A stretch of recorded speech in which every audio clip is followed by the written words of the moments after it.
cuando educar es confundir. Es que ricasco. Bueno, en primer lugar, aunque yo suelo decir que los títulos no importan, en este caso sí quiero decir que, aparte de psicóloga clínica, soy educadora sexual y sexóloga. Y lo quiero aclarar porque cuando vas a hablar de algo es importante que las personas sepan que no tienes ningún tipo de prejuicio en contra de una educación sexual. Últimamente a mí me han preguntado por qué estoy tan reactiva en contra de esta educación sexual integral que se están imponiendo ya en los colegios. Cuando vemos los objetivos, aparentemente no hablan de otra cosa que no se haya hablado en la educación sexual a lo largo de muchos años, de la importancia de la igualdad, del no sexismo, de que haya un respeto, de que haya una aceptación de la corporalidad, de las diferencias, de las diferentes orientaciones o identidades. Todo esto es algo que se ha dado en todas las educaciones sexuales, pero en los últimos años se han ido viendo cambios notables, notorios y muy preocupantes. El primer libro que yo escribí, Amor o Miedo y otras paradojas de nuestro tiempo, era un ensayo en contra del diagnóstico de dependencia emocional. Yo recuerdo que en un instituto se estaba haciendo un curso de educación sexual en contra del supuesto amor romántico, porque era el principio, parece ser, de las relaciones de maltrato, de las relaciones tóxicas. Esta parte del ágape, ¿no? El amor en el que yo idealizo a una persona o admiro a una persona, o el filia, es el que yo soy capaz de hacer algo de una forma incondicional, este amor que generalmente tenemos los padres hacia los hijos. Yo hice aquel ensayo porque en la consulta veía personas que estaban muy confundidas y que se les estaba generando muchísimo miedo a crear vínculos emocionales. Se decía, ama y no dependas, tienes que tener libertad sexual, pero tienes que tener mucho cuidado de no depender. Y entonces yo veía que las personas tenían unas intimidades llenas de paranoias y vivían abandonándose mutuamente para demostrarse que no necesitaban al otro. Es curioso, yo en este ensayo hablaba de que era como una especie de anorexia emocional que se estaba propagando entre los más jóvenes. Por un lado se les decía que para ser libres tenían que tener relaciones sexuales, pero esas relaciones sexuales tenían que ser con una distancia de seguridad, no va a ser que se vincularan en exceso. Evidentemente, las personas no podemos no influir, no podemos no educar, pero yo recordaba qué campaña se hizo, por ejemplo, cuando se quiso hacer que las mujeres empezaran a fumar y se quería que fueran, bueno, consumidoras de tabaco. Se hizo con una gran facilidad. Salía una mujer fumando y se le decía, ¿quieres ser libre?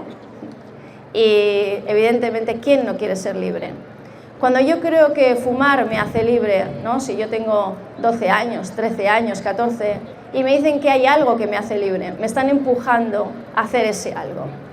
Cuando se educa en los colegios en la libertad sexual, pero se les dice que la libertad sexual tiene que ser esa no necesidad de vinculación emocional, la pregunta es, ¿hacia dónde estamos llevando a los más jóvenes? Bueno, esto fue mi primer libro y hablaba de los muchos problemas que se estaban dando en las intimidades de las personas. Este libro lo hice hace años y el otro día una chica me decía cómo podía haber sido que hubiera leído tantos libros de independencia emocional o de dependencia emocional, hasta que alguien le explicaba que en la propia pirámide de Maslow se habla de las necesidades emocionales como necesidades que tenemos todos los humanos. Es decir, no hay nadie que no tenga una sana dependencia emocional. Que yo me quede en una relación de maltrato no quiere decir que dependa emocionalmente. ¿Cómo voy a quedarme en una relación en la que emocionalmente no se me da nada y se me quita todo? Yo no me quedo porque tenga una dependencia emocional. Me puedo quedar porque tengo una adicción a la epinefrina, me puedo quedar porque tengo miedo a la soledad, me puedo quedar porque soy una persona que tengo una expectativa y no soy capaz de renunciar a ella, me puedo quedar por muchas cosas. Pero sería como pensar que yo estoy intentando comer hierro porque tengo una dependencia alimentaria. Pues si el hierro no alimenta, estaré por otras cosas, pero no por una dependencia alimentaria. Hoy en día, la educación sexual e integral ha ido muchísimo más allá y la ideología no solamente genera un miedo al vínculo. Ahora hay una peligrosa masculinidad, una peligrosa desigualdad y se nos venden varias realidades. En primer lugar, esa ideología de género en la que se dice que el sexo y el género son radicalmente cosas que no tienen nada que ver, totalmente diferentes y distintas, que el género es un constructo y se nos quiere liberar de ese constructo. Si lo que quieren decir es que no podemos soportar el sexismo, las desigualdades, yo creo que no hay nadie hoy en día equilibrado y normal que no tenga esto clarísimo.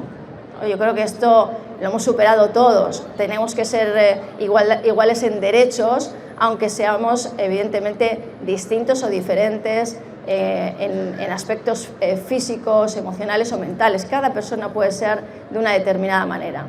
Pero cuando ellos quieren de alguna forma liberarnos de este constructo de género, en realidad empieza a haber cosas muy peligrosas para nuestros hijos.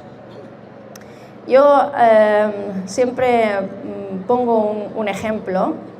Decía Aristóteles que no hay respuestas inteligentes a preguntas incorrectas. Ahora a los niños, a partir de los 0 años, se les puede preguntar si se sienten niña o niño. Y se les explica que uno puede ser una niña con pene o un niño con vagina. ¿Existe la disforia de género? Claro que existe. Pero cuando yo a un niño pequeño le digo esto, lo único que estoy haciendo es generarle una confusión innecesaria. ¿Por qué os digo esto? En la sexología, cualquier sexólogo sabe que la primera época de la infancia, un niño de 1, 2, 3, 4 años, los que tengáis hijos, hijas, es muy probable que lo hayáis visto, un niño se identifica o una niña se identifica con su rol, es decir, se pone un disfraz de Superman y dice yo soy Superman. Se pone una vestimenta de bailarina y dice yo ahora soy bailarina. Es decir, se identifica con aquel rol que tiene. Por esa razón, si a un niño de 3 años tú le vistes de niño, puede decir que es niño. Si le vistes de niña, de repente le dices ¿y ahora tú qué eres? Y te puede decir que es niña. Pero sobre todo, lo que tenemos que saber es que cuando yo creo que tengo que ser de una determinada manera para ser niño o tengo que ser de una determinada manera para ser niña, se me está empujando en algo sexista. Algo que hay que advertir es que el gobierno vasco en el 2016 sacó una guía para la integración de las personas trans y en esa guía decía, si un tutor o tutora ve a un alumno o alumna teniendo conductas que no se corresponden con su sexo biológico, debe notificarlo al director, etcétera, etcétera, etcétera. Fijaros que esto es una premisa totalmente sexista de la que supuestamente estábamos liberados. Es decir, yo veo a un niño que a lo mejor quiere jugar con muñecas, que a lo mejor tiene más feminidad porque es más dulce, es más sensible y creo que por la integración de los niños trans yo tengo que hablarlo y tengo que notificarlo. Esto es un paso atrás. ¿Por qué? Porque si yo veo a un niño que puede tener estos valores o que puede tener estas preferencias, ¿por qué tengo que prejuzgar que esto es un niño o es una niña trans? ¿Qué ocurre cuando yo prejuzgo? El experimento Rosendahl, que si algunos sois profesores, etcétera, seguramente que lo sabréis porque es muy interesante, en un colegio se hizo un experimento sin que los profesores supieran que estaban sufriendo este experimento. Se pidió las calificaciones de los alumnos y se cogieron a los alumnos peor calificados y se hicieron unas baterías de inteligencia y entonces se les dijo a los profesores que aquellos niños que eran peor calificados, bastantes de estos niños, eran niños inteligentísimos de altas capacidades. Cuando los profesores tuvieron el prejuicio de que aquellos niños que tantas veces habían suspendido en realidad eran niños terriblemente inteligentes, la teoría de que estos niños eran terriblemente inteligentes hizo que su conducta, su comportamiento, su manera de relacionarse con ellos cambiara de una forma tan impresionante que los resultados de estos niños cambiaron y empezaron a ser muy notables y muy notorios. Es decir, pasaron de suspender a sacar muy buenas calificaciones. A esto en psicología se le llama la teoría autocumplida o el efecto Pygmalion. Imaginaros qué es lo que puede ocurrir cuando yo creo que un niño cuando dice, se pone vestido de niña y dice yo soy niña, yo pienso que es un problema de identidad de género y por lo tanto yo creo que hay que ayudarle a hacer esa transexualización. Como yo tengo una teoría y mi teoría condiciona, como decía Einstein, la observación y mi teoría crea un efecto Pygmalion en los niños, yo estoy empujando a los niños a que caigan en una idea de que hay que entrar en una transexualización. Hoy en día lo que está ocurriendo, algo terrible, es que ya hay países en los que si un psicólogo advierte de que un niño que dice ser niña o una niña dice ser niño, esto puede ser simplemente algo que en el 80% de los casos remite de una forma espontánea y hay estudios que lo dicen, pero sin embargo con esta nueva educación sexual integral, esta ideología de género, lo que se nos dice es que si yo soy un sexólogo y digo esto, que es lo que sabemos todos, que hay estudios, que hay casos, si digo que esto no tiene por qué ser una disforia de género, a mí me pueden demandar, y hay países en los que ya está ocurriendo, y me pueden acusar de que estoy haciendo una terapia de conversión, aquella terapia que sufrían las personas homosexuales de electroshocks para que cambiaran su orientación. Lo que se nos dice es que tenemos que hacer una terapia afirmativa, es decir, que es aquella terapia en la que un niño se autodiagnostica simplemente porque tiene unos valores o unas conductas y le hacen pensar que eso es algún tipo de problema. Y os voy a poner un ejemplo, que yo a mi hija le he pedido permiso, y os voy a poner el ejemplo que me pasó a mí en la infancia. Yo era muy chicazo y yo recuerdo la primera vez que fui a una iglesia y vi a un cura hablando y me encantó lo que estaba diciendo. Así que yo cuando salí de la iglesia le dije a mi abuela que yo quería ser cura. Mi abuela evidentemente me dijo, cariño, no puedes ser cura porque tú eres una niña, entonces tú si quieres ser algo tienes que ser monja.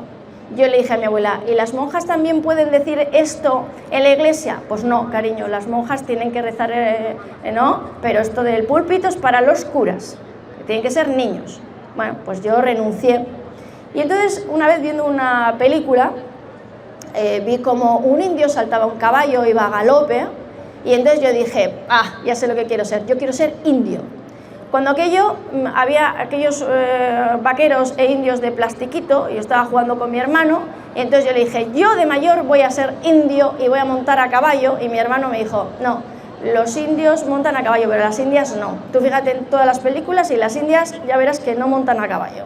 Así que bueno, pues me empecé a fijar, y efectivamente cada vez que veía una india y me fijaba, nunca jamás subía a un caballo. Bueno, así que la tercera vez vi a Heidi, me aseguré que te llevaba falda y dije, bueno, pues yo quiero ser Heidi, ya lo tenía aquello muy claro. Esto es, bueno, porque yo soy un poco lenta y entonces pues yo tardé lo de 3 veces para decir, bueno, pues yo quiero ser esta que por lo menos esté ahí en los prados con los animalitos. Mi hija, cuando era chiquitina, tenía una camiseta de Aduriz y me imagino que era porque le gustaba muchísimo jugar al fútbol y también porque nosotros cuando veíamos un partido decíamos que Aduriz era muy limpio en el juego, era buen compañero, era elegante y como nos gustaba Aduriz, pues la niña decía que ella quería ser Aduriz, le gustaba jugar al fútbol y veía clarísimamente que nosotros admirábamos a Aduriz. La primera vez con 4 años que fue al colegio y dijo, yo soy Aduriz, un compañero de clase le dijo, tú no puedes ser Aduriz porque Aduriz es chico y tú eres chica. Así que mi hija resolvió muy rápido y me dijo, mamá, soy chico. ¿Y por qué eres chico? Pues porque Aduriz es chico y yo quiero ser Aduriz y soy chico. Mi hija lleva diciendo que es chico, pues 4 años, 5 años, 6 años. Es una cosa que ocurre muchas veces porque tú quieres un rol. Es decir, a ti no te gustan los juegos de las niñas, a ti te gusta jugar a fútbol y como tú no seas como los chicos, no te dejan jugar a fútbol. Esta es la realidad.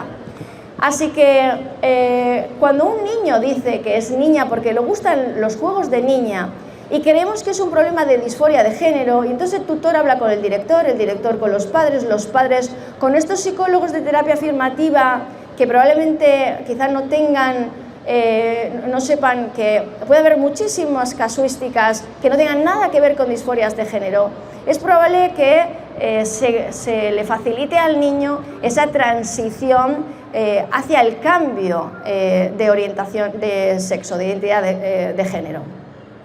Fijaros qué grave es que en lugar de dejar algo, ¿no?, y entender que puede ser transitorio, en lugar de dejarlo estar, podemos caer en dos conductas opuestas y ambas son igualmente nocivas. Yo puedo decir, tú no eres un niño, eres una niña, ¿cómo dices eso? Tú no ves que tú tienes vulva porque los niños tienen pene. Yo puedo hacer todo esto y entonces ¿qué ocurre? Que cuanto más insisto, yo voy a crear más resistencia en esa niña. Es decir, hay muchísimas personas que han hecho la transexualización porque cuando había simplemente un problema de identidad con el rol, hubo tanta resistencia, fueron de alguna forma tan hostigados, tan obligados a ser algo que entraron en resistencia. Yo como sexóloga hay veces que cuando voy a los colegios y estamos hablando de cómo motivar, por ejemplo, a los alumnos, yo suelo decir que yo voy a hablar de algo que funciona desde el deseo y desde el placer, y entonces yo digo, imaginaos mi pareja que no es una mala persona, no es un mal hombre, no va a hacer nada malo. ¿Qué tendría que hacer esta persona para que yo no tenga ninguna gana de tener relaciones sexuales? Y algunas, como en educación la mayoría son mujeres, se ríen porque lo único que hay que hacer para crear una resistencia es la insistencia. Entonces, cuando yo insisto en que tú tienes que ser chico, tienes que ser chico, tienes que ser chico, o tienes que ser chica, tienes que ser chica, o tú tienes que dejar de jugar a muñecas porque tú eres un chico, o tienes que dejar de jugar a fútbol porque tú eres una chica, lo único que generamos es un problema de resistencia por insistencia. Pero por otra parte, decía Paracelso que la dosis está el veneno, están los otros que no dejando a cada niño que sea lo que quiera ser, que se comporte como se quiera comportar, lo convierten todo en una disforia de género donde no la hay, simplemente hay una preferencia de juego, yo me identifico más con los niños porque, bueno, me gustan los juegos de los niños, o me identifico más con las niñas porque me gustan los juegos de las niñas. Es decir, somos una sociedad en la que el problema somos los adultos. Y con estas educaciones sexuales estamos trasladando nuestra estrecha mentalidad a los niños. Les hacemos preguntas para las que no están preparados. Sería como si yo le pregunto a un niño a quién quiere más, si a papá o a mamá. Es decir, hacemos que los niños sean como muñecos rotos, con los ojos mirando hacia adentro, tratando de analizar si es niño o es niña, si se siente niño o se siente niña. Cuando en realidad lo único que tenemos que hacer es respetar lo que hacen sin hacer que se diagnostiquen, es decir, sin hacer que se tengan que colocar una etiqueta. Esto en cuanto a la identidad de género, algo que ocurre muchas veces es que incluso se juega con el miedo, es decir, si un niño se siente niña y no le ayudamos a ser niña, entonces luego puede autolesionarse. Y algo que todos tenemos que saber es que las personas que han hecho la transexualidad, tenemos dos datos importantes. Ya hay 6.000 niños que han fallecido por hormonarse, por los bloqueadores hormonales, y ya hay denuncias de personas que han hecho la transexualidad y están denunciando terapias afirmativas cuando eran menores de edad y cuando simplemente estaban confundidos. Y una cifra que también hay que decir es que hay más personas que se han suicidado cuando han hecho la transexualidad que antes de hacerla. Es decir, no se están mejorando los datos, no se mejora su calidad de vida.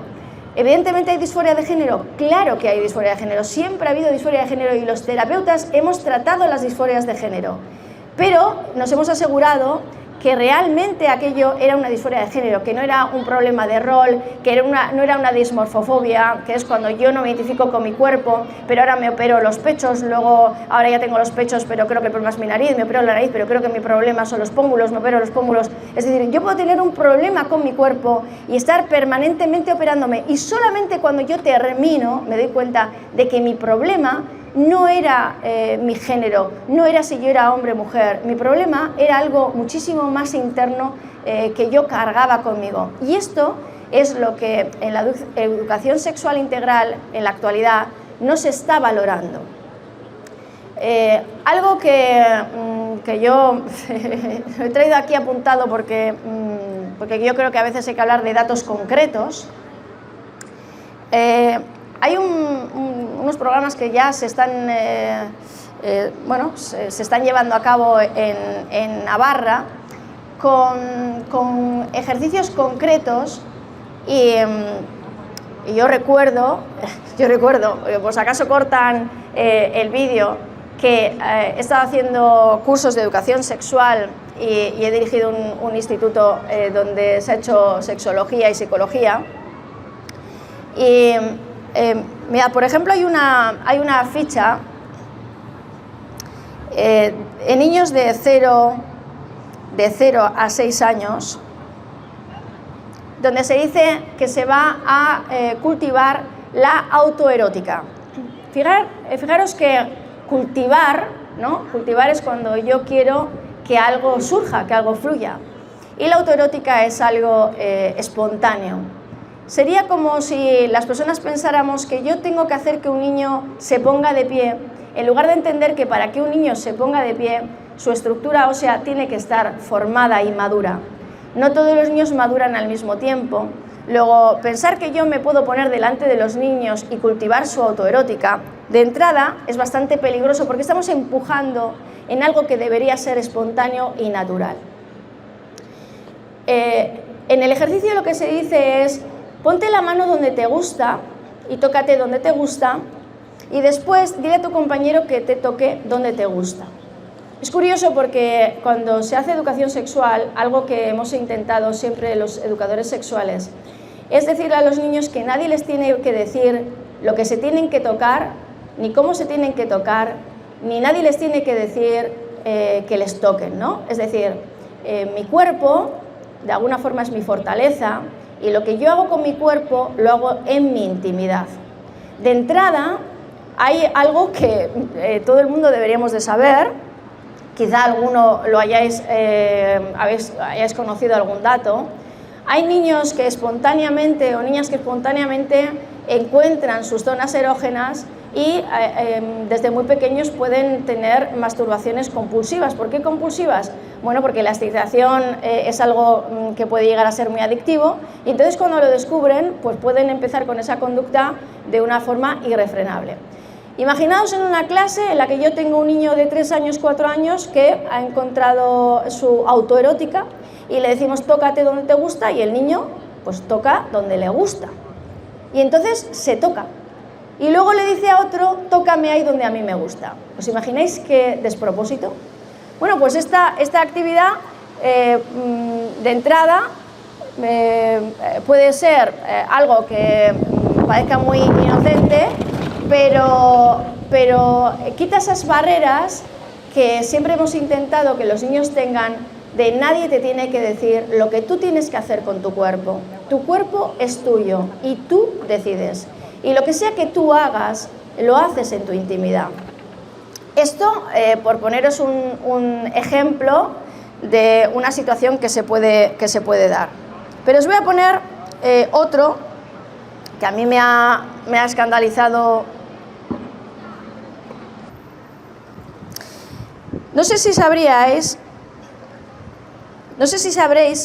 qué es la ventana de Overton. La ventana de Overton es una estrategia para cambiar los valores de las personas dentro de una sociedad. ¿Cómo funciona la ventana de Overton? Bueno, lo que hacemos es poner delante de las personas una realidad que sea probablemente distinta a los valores que tienen. Por ejemplo, vamos a hacer un debate o vamos a explicar que hay pueblos que son caníbales, y vamos a hablar del canibalismo, y vamos a hablar de, pues bueno, de cómo se comportaban aquellos pueblos primitivos que eran caníbales. Después, lo que se hace es, vamos a preguntar, ¿qué te parece a ti el canibalismo? ¿Te parece bien, mal? ¿Habría alguna situación en la que tú crees que podrías llegar a comer a un ser humano? La ventana de Overton lo que hace es que aquello que a un ser humano no le cabe en su cabeza, o le parece un despropósito, o le parece mal, o puede tener una resistencia, con la ventana de Overton lo que yo voy a hacer es eliminar sus resistencias, de forma que aquello que yo estoy divulgando, que yo le estoy preguntando, lo llegue a normalizar. Entonces, como perfecta ventana de Overton, a los niños de 0 a 6 años, de 6 a 12 años, se les habla del cambio de género y habla del derecho de autoconstruirte, es decir, tú puedes ser niña, tú puedes ser niño y tú te puedes autoconstruir. Este es primero el debate, yo te digo que esto es una cosa que tú puedes hacer, que estás en tu derecho, bueno. Y algo que empiezan a hacer, lógicamente, es, tras debatir al respecto, deben responder con los ojos cerrados, levantando la mano a la pregunta, ¿a quién le gustaría ser del sexo contrario? Imaginaros, con 6 años. Es decir, mi hija, la pobre, hubiera levantado la mano y esto empieza a ser un problema. La maestra o maestro hace reflexionar al grupo sobre, ¿ha habido más niños o más niñas que quieren cambiar? ¿Por qué? ¿Qué se pierden las niñas por ser niñas? ¿Qué se pierden los niños por ser niños? Es decir, hacemos que niños que no están formados, no tienen una identidad formada, no saben qué es ser realmente mujer, ni saben qué es ser realmente hombre, por los prejuicios que sea que existan, que yo soy una niña y no me dejan jugar a fútbol, yo voy a querer ser niño. Pero esto no se va a considerar simplemente un problema de que a lo mejor hay niños sexistas que no le dejan jugar a la niña al fútbol. Se va a llevar al terreno del sexo o del género, y esta es la barbaridad que la educación sexual integral está imponiendo a nuestros hijos. Algo que todavía a mí me parece, digamos, no sé, me llama todavía más la atención. Con estas mismas edades, se dicen que vayan personas que conozcan, que puedan tener diferentes orientaciones sexuales, que vayan al centro y que digan si son homosexuales, heterosexuales o bisexuales. Y después se les pregunta a los niños, ¿las personas heterosexuales están reprimiendo su parte homosexual? ¿Verdadero o falso? Fijaros qué debate para niños de 6 a 12 años. Heterosexualidad, bisexualidad y homosexualidad son formas diferentes de orientación de deseo sexual, ¿verdadero o falso? Y mira, yo suelo decir que cuando tenemos que justificar una cosa, cuando tenemos que decir algo y damos 3 razones, las 2 primeras no valen más que de calentamiento. La última es la de verdad. Que esto es un poco como si a mí me deja mi marido y me dice, mira Lourdes, yo te dejo porque tú eres mucha mujer para mí, yo creo que no te hago feliz y además es que he conocido otra. La única que es verdad es la tercera. Esto, fijaros, ¿Por qué os pongo este ejemplo? Porque hay que ver la tercera.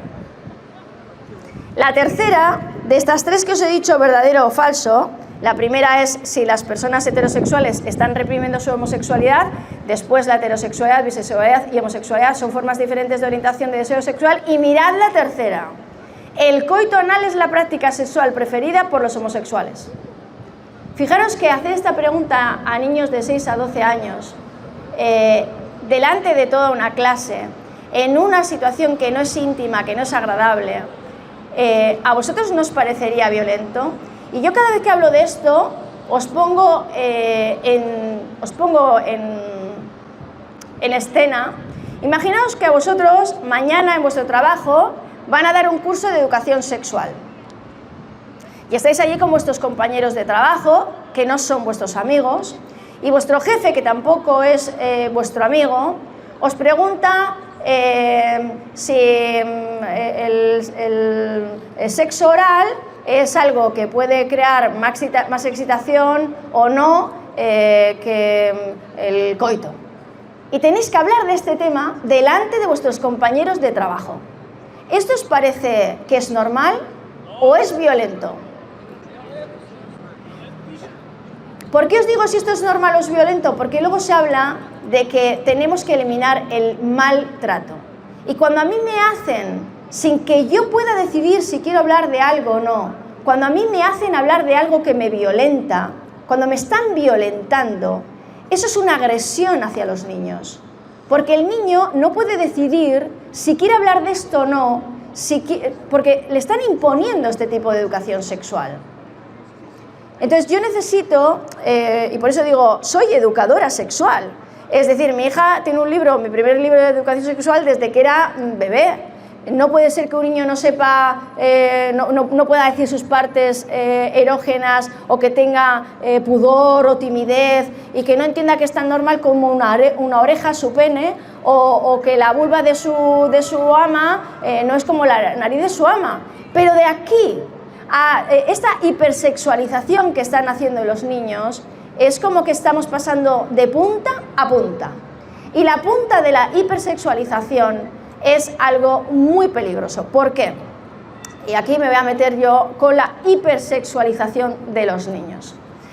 Algo que tenemos que saber es que esta educación sexual, que dice que todos los niños y niñas tienen derecho a educación sexual y que tienen derechos de relaciones sexuales, esto que dijo la ministra de Igualdad, ¿no? Siempre que sean consentidas y no violentas.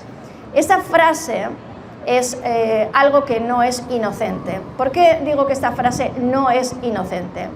Porque ya en muchos países se está trabajando para bajar la edad de consentimiento en las relaciones sexuales. Es decir, en España, si un adulto tiene una relación sexual con un menor de 16 años, incurre en delito. En Francia ya no han conseguido poner una edad en la que haya un tope y una persona adulta no pueda estar con un niño si este niño o esta niña o este adolescente ha consentido. Algo que tenemos que saber es que los abusos sexuales, evidentemente cuando abusamos de un menor, no violamos a ese menor. El abuso sexual es que yo con mi conocimiento de tu cuerpo, conquistándote, agasajándote, soy capaz de crear en ti una excitación, un deseo sexual y una respuesta sexual.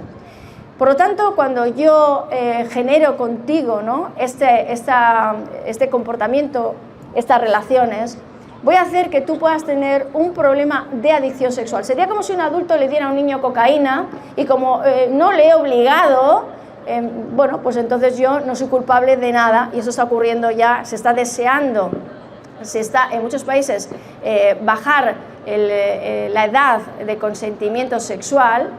Pero lo que tenemos que saber es que lo que está detrás del colectivo LGTBI, lo que está detrás, es la misma ideología de la asociación NAMBLA, que es una asociación de pedófilos que se quiere legalizar, es decir, que quiere legalizar la pedofilia, diciendo que la pedofilia no es una agresión al menor, que ellos solamente aman a los menores y que quieren relaciones siempre consensuadas.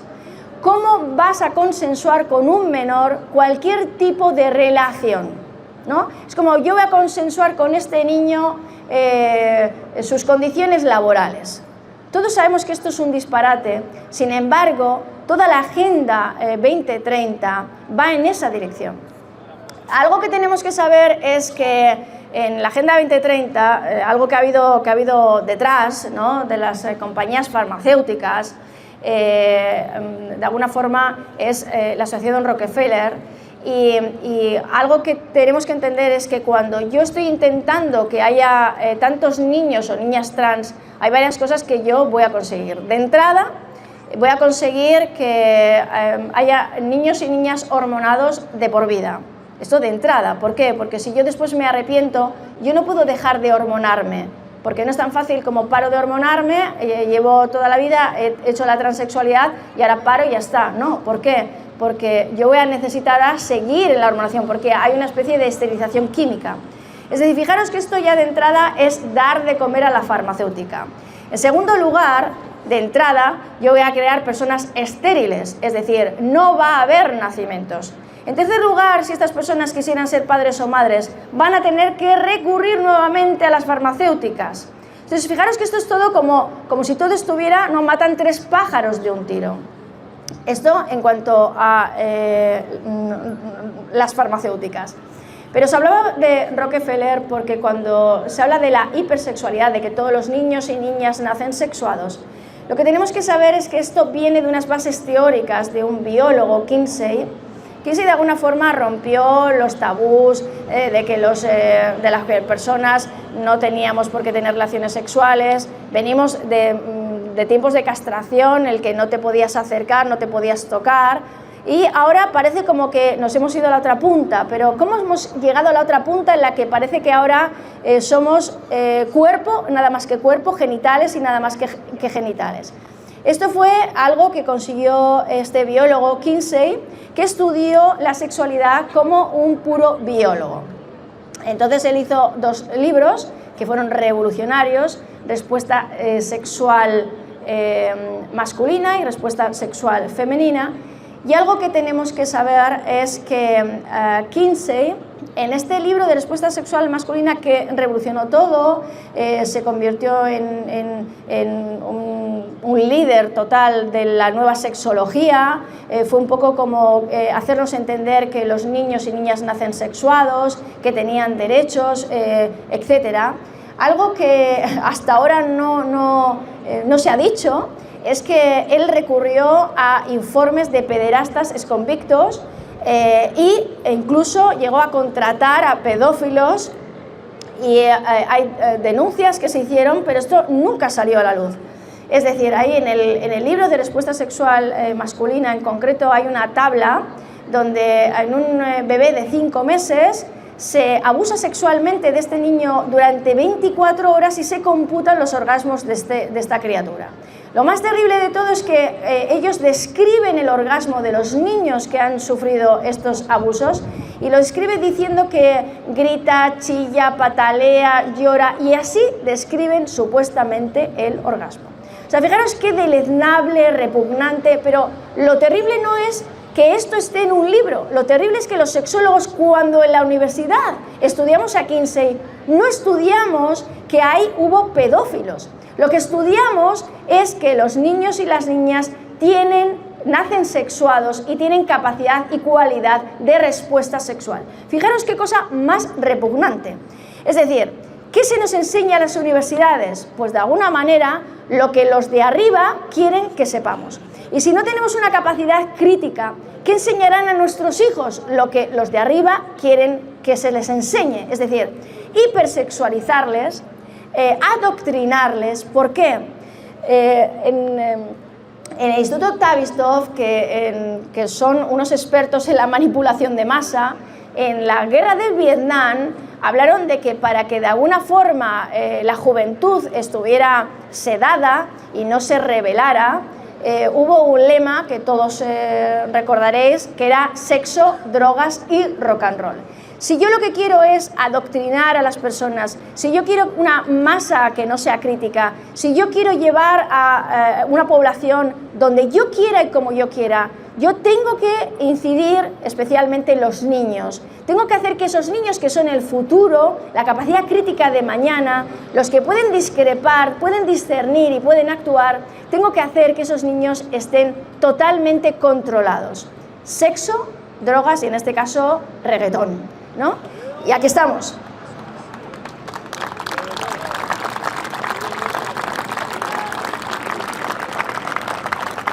Como las personas que defienden esta educación lo que dicen es que lo que tenemos que vencer es el sexismo de una sociedad y que no hay igualdad entre niños y niñas y que lógicamente tenemos que dar oportunidades Y yo creo que todos sabemos que a la mujer no se la dejaba votar, los filósofos hablaban de la habilidad emocional de la mujer y que eso la hacía ser una desequilibrada.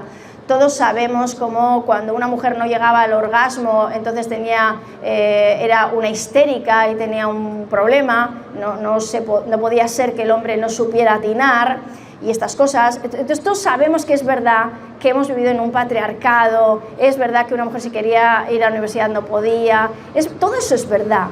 Pero es verdad que a día de hoy, si yo lo que hago es este tipo de educación en la que yo voy contra el hombre, hago que el hombre se sienta violento, le hago criticar su masculinidad, trato a la mujer como si fuera una víctima, ¿es verdad que con esto voy a mejorar el entendimiento de una sociedad? Pues no. Porque si yo educo a los hombres contra las mujeres y a las mujeres contra los hombres, esto decía Ortega y Gasset, que es el problema que hemos sufrido en la educación, seguiremos con una sociedad que no se entenderá. Luego no se trata ni de que los hombres entiendan que es mala su masculinidad, porque no tiene nada de malo, ni las mujeres somos unas víctimas, ¿por qué tenemos que ser víctimas? La mujer maltrata igual que maltrata al hombre, porque el maltrato psicológico, por desgracia, no necesita ejercer la fuerza. Y esto es algo que pueden padecer hombres y mujeres. Es verdad que en cuanto al maltrato físico puede ocurrir que haya más mujeres víctimas que hombres, pero probablemente en cuanto al maltrato psicológico haya más a la inversa. Lo que esta educación sexual integral olvida es que uno de los países donde ha habido más igualdad y donde se ha educado más en la igualdad y donde se ha intentado que todas las mujeres y todos los hombres pudieran acceder a los trabajos de un modo equitativo, resulta que hay algo que ellos en Noruega han llamado la paradoja de la igualdad. ¿Y por qué lo han llamado la paradoja de la igualdad? Porque resulta que un 10% de sus enfermeras son enfermeros y en un 10% de sus ingenieros son ingenieras. Es decir, que en una sociedad en la que ha habido una educación de igualdad absoluta hace generaciones, la realidad es que las personas elegimos los trabajos por algo que tiene que ver precisamente con nuestro rol, ¿no? Que es lo que yo os decía antes es que los niños se identifican con un rol, las niñas se identifican con un rol. Y algo que se sabe es que a las niñas nos gusta más cuidar, tratar con personas, ayudar a personas, y tenemos una tendencia pues, a meternos en educación, a meternos en psicología, a meternos en sexología, pues nos va más. Pero a los niños o a los hombres pues le van más las cosas, es decir, empiezan a trastear con un motor y alucinan. Y a nosotros a lo mejor eso nos parece más aburrido. Quizá el hecho de saber que nosotras tenemos una dotación genética de más neuronas espejo, eso que se necesita para empatizar con los demás, puede hacernos entender por qué tenemos una tendencia a trabajos de cuidadoras, de asistentes, de ayuda, o quizá nos haga entender por qué nosotras sí valoramos el cuidado y no entendemos que si yo me quedo criando o yo me quedo cuidando, no soy menos que nadie. Es decir, esta ideología, ¿no?, en la que... Ven.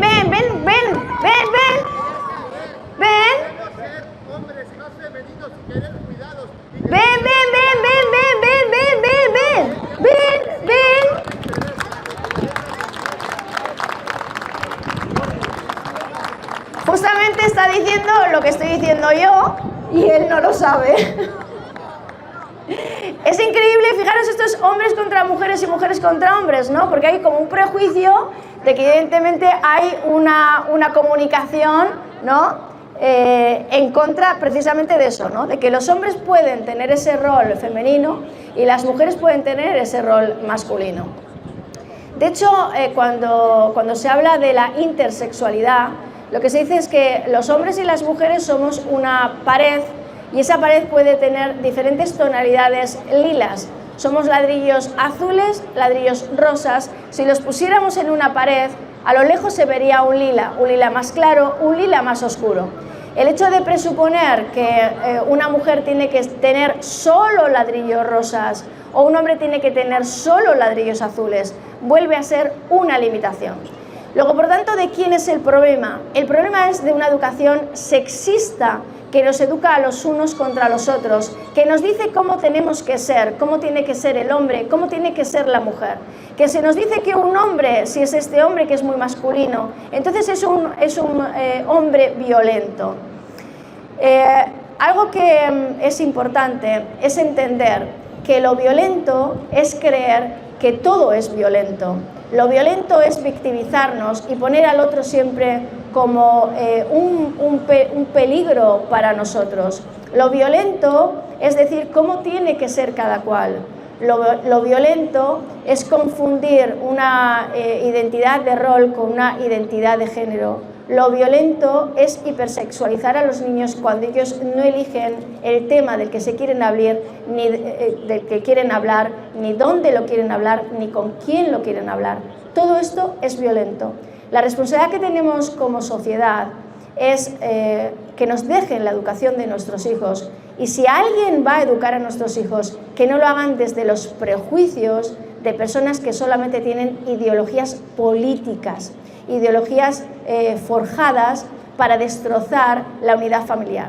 Os comentaba antes de esto que el Instituto Tavistock supo que también que el gran equilibrante de las personas era la familia. Cuando yo termino con la estructura familiar, cuando yo saco del seno familiar a los menores, cuando yo llego a convencer a los padres de que los niños tienen que estar con niños, yo me apodero de su educación, yo los hago míos, yo los adoctrino. Entonces ahora aprovecho que estáis aquí para deciros que esa idea que nos dicen de que los niños tienen que estar con niños no tiene ninguna base psicológica, ninguna. Yo vivo en un pueblo perdido, no hay ni un solo niño, ni una sola niña. Mi hija empezó el colegio con 4 años y el primer día que comió en el comedor, salieron las del comedor para decir quiénes eran los padres de una niña que había dicho: oiga, perdone, ¿me da un cacho más de melón, por favor? Era algo que no habían visto hacía años. ¿Tienen habilidades sociales? Por supuesto. ¿Saben jugar con otros niños? Pues claro, porque cuando van con los padres, a no ser que tengan un problema, tienen habilidades sociales, y los niños ven cómo se relacionan y los niños se relacionan, porque evidentemente salimos de casa. Así que todos aquellos que a lo mejor tenéis hijos, hijas y tenéis la suerte, porque evidentemente hay que poder, ¿no?, estar con ellos en casa, que nadie os llegue a convencer de que ese niño está mejor con niños. Porque cualquiera que haya tenido hijos sabe que un solo hijo para una sola persona adulta es mucha dedicación y es mucho trabajo. 2 niños para una persona adulta son casi una locura. Imaginaros 10 niños para un adulto, cuánta atención les pueden dar. Así que no es verdad que los niños tengan que estar con niños y que los niños con meses estén mejor en una guardería, o con 1 año o con 2. Y esta educación sexual integral, se hace desde los 0 años. Esto que yo os he leído es de niños de 3 años, 4 años, 6 años. Así que nuestra responsabilidad es saber qué les dicen, quién les dice y sobre todo, para qué se les dice. Gracias.